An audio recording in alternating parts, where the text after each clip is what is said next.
Welcome to অ্যাপটি class Tathagata. অনেক অনেক শুভেচ্ছা তোমার সিএমএল র্যাঙ্ক 48 এর জন্য। তো প্রথম যখন তুমি রেজাল্ট দেখলে তোমার কি ফিল ছিল, অ্যান্ড তোমাকে অ্যাকচুয়ালি রেজাল্টের ব্যাপারে বললো কে? ম্যাম, রেজাল্ট তো আমি এক্সপেক্ট করছিলাম আগের দিন থেকেই কি রেজাল্ট আসবে, এরকম খবর ছিল। আর আমার বন্ধু যে আগের বার রেভিনিউ সার্ভিস পেয়েছে, রামকৃষ্ণ, ওই আমাকে কল করে বললো যে তুই পেয়েছিস আর তোর র্যাঙ্ক এটা। তো ফার্স্টে তো বিলিভ করতে পারিনি, কারণ অনেক দিনের একটা এক্সপেকটেশন, অনেক দিনের একটা আকাঙ্ক্ষা ছিল কি WBCS বেরোতে হবে। তো শোনার পর সঙ্গে সঙ্গে লিস্ট চেক করে মা বাবাকে কল করে মানে বললাম যে এটা নিয়ে, সবাই খুব খুশি। সেই আনন্দে আমি আরো আপ্লুত হয়ে গেলাম। তো এটাই ম্যাম কি মানে খুবই আনন্দিত একটা ইয়ে ছিল, এক্সপিরিয়েন্স। নিশ্চয়ই, এত বছর অপেক্ষার পর যদি একটা 48 র্যাঙ্ক আসে তাহলে খুবই আনন্দেই হয়। এটাও আমি জানি তথাগত কি তুমি সিজিএল কোয়ালিফাই করেছো, and you are working in CAG, right ma'am. তো সেটার সাথে সাথেই কি এটা কোয়ালিফাই করা নাকি কোনো ডিফারেন্স, মানে তার আগে পরে টাইমলাইন ছিল?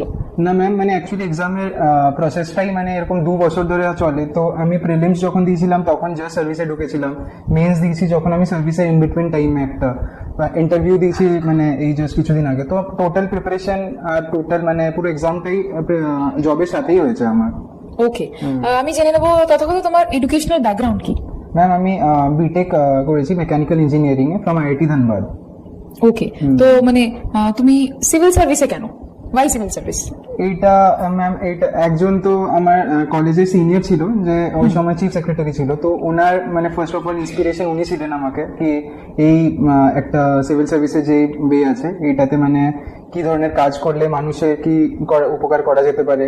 তো সেটা থেকে আমি ফার্স্ট ইন্সপায়ার্ড হই। তারপর ঘর থেকেও মানে অনেকে আমাকে ইয়ে করে যে হ্যাঁ, this is a good career. So এটা সেই জন্য শিফট করেছিলাম মানে টেকনিক্যাল লাইন থেকে সিভিল সার্ভিসের প্রতি। ওকে, তো সেক্ষেত্রে তোমার তথাগত অপশনাল কি ছিল? অপশনাল আমার অ্যানথ্রোপোলজি ছিল। অ্যানথ্রোপোলজি ছিল, যেহেতু তুমি বিটেক ব্যাকগ্রাউন্ডের মানে to a specific science background. তো তোমার কোনো ইস্যু কি তুমি ফেস করেছিলে রিগার্ডিং হিউম্যানিটি সাবজেক্টস? বিকজ মানে সিভিল সার্ভিস মানে more of art humanity subject মানে। রাইট। না ম্যাম, অ্যাকচুয়ালি এই যেগুলো হিউম্যানিটিস বেসড ডিসিপ্লিন আছে, অপশনাল সাবজেক্ট যেগুলো চুজ করা যায়, তো সেগুলোর মানে মোটামুটি রিসোর্সেস অনলাইনে অনেক প্রচুর অ্যাভেলেবেল আছে। আর যদি মানে কেউ ইচ্ছা হয় পড়তে, তো তার জন্য তো কোনো মানে এটা বাধাই নয়।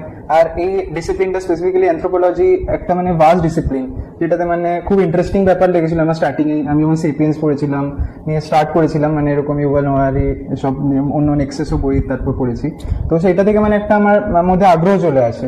তো আমি কখনোই মানে এটাতে বোরও ফিল করিনি, আর সবসময় আমার মানে ভালোই লেগেছে এই সাবজেক্টটা পড়তে। তো কোনো অসুবিধা হয়নি আমার। আচ্ছা, তথাগত আমি আরেকটা জিনিস জানবো, এটা আমার মধ্যে একটা কৌতূহল কি মানে যখন তুমি পড়তে প্রিপারেশন নিতে, দো it's a long process, what was your motivation?